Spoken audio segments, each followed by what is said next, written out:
Bagus nih pertanyaannya ini, Pak. Baik. Apa yang disampaikan tadi itu memang disebut oleh Nabi di dalam hadis.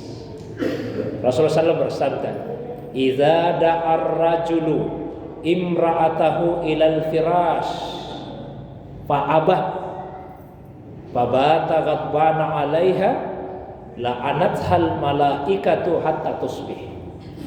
Apabila ada seorang laki-laki mengajak istrinya ke tempat tidur, lalu istrinya enggan, tidak mau, lalu suaminya tidur malam itu dalam keadaan marah, maka perempuan itu akan dilaknat oleh malaikat sampai subuh. Sampai subuh dilaknat malaikat. Ada beberapa hal yang mesti kita perhatikan kaitannya dengan hadis ini. Yang pertama, hadis ini ditujukan kepada istri, bukan kepada suami. Jadi ini hadis, Pak, sebetulnya ditujukan kepada istri, bukan kepada suami. Maksudnya apa? Nabi ingin mengatakan, para istri, kalau suamimu mengajak, maka penuhi ajakan suamimu itu. Karena jika kamu tidak penuhi ajakannya, kalau kamu tidak penuhi ajakannya, kamu akan dilaknat oleh Allah sampai subuh. Itu yang diingatkan istri. Jangan hadis ini, Pak, kita laki-laki yang pakai ini untuk istri. Kalau untuk kita laki-laki, pakai hadisnya Nabi, irfaq bil qawarir, lembutlah kalian kepada gelas-gelas kaca. Yang dimaksud di situ gelas-gelas kaca perempuan, khususnya istri. Ini untuk laki-laki. Jangan hadis ini lagi yang ibu pakai. Yang ibu minta, Pak, pokoknya lembuti saya seperti gelas-gelas kaca. Ini ada hadisnya ini. Ini diperuntukkan untuk laki-laki. Jadi hadis itu mesti kita lihat kepada siapa ini, Pak. Sama, mohon maaf, saya pernah diminta untuk isi ceramah anak-anak mahasiswa. Saya tanya, apa judulnya, apa temanya? Dia katakan, Ustaz, temanya profil pengajar yang ideal. Saya katakan, saya tidak mau kalau itu judulnya. Jadi Ustaz, saya mau kalau judulnya profil mahasiswa yang ideal. Kalian itu mahasiswa, belajarlah, berusahalah menjadi mahasiswa yang ideal. Jangan dulu bertanya bagaimana dosen yang ideal. Nanti kalau kita membahas itu, di pikiran ternyata dosen saya tidak ideal ini. Sama biasa ibu-ibu, Pak, protes itu. Kenapa selalu yang dibahas Ustaz kewajiban istri bukan kewajiban suami? Saya katakan karena pengajian ini pengajian ibu-ibu. Yang harus dibahas ya kewajiban istri. Kalau pengajiannya pengajian laki-laki, saya tidak akan bahas kewajiban istri. Yang akan saya bahas kewajiban suami. Karena kalau yang hadir ibu-ibu yang dibahas kewajiban suami, nanti ibu-ibu semua ternyata suami saya banyak kewajiban yang dia tidak lakukan ini. Sebagaimana kebalikannya. Jadi hadis tadi itu lebih diperuntukkan untuk perempuan.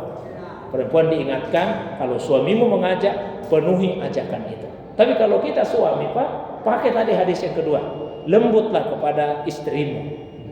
Perhatikan keadaan istri. Kalau istri capek, kemudian kita mengajak, diancam lagi. Kalau kamu tidak mau, dilaknat itu malaikat sampai subuh. Mesti diperhatikan juga kondisi istri. Tapi kalau ibu dalam keadaan capek sekalipun, suami mengajak, ibu perhatikan tadi hadis, biar saya capek ini karena Nabi mengancam kalau tidak saya layani dilaknat saya. Wah, ibu tetap ada kesediaan untuk melayani suami. Ada lagi yang bertanya, ibu-ibu ini, Pak, ibu-ibu ini pernah bertanya.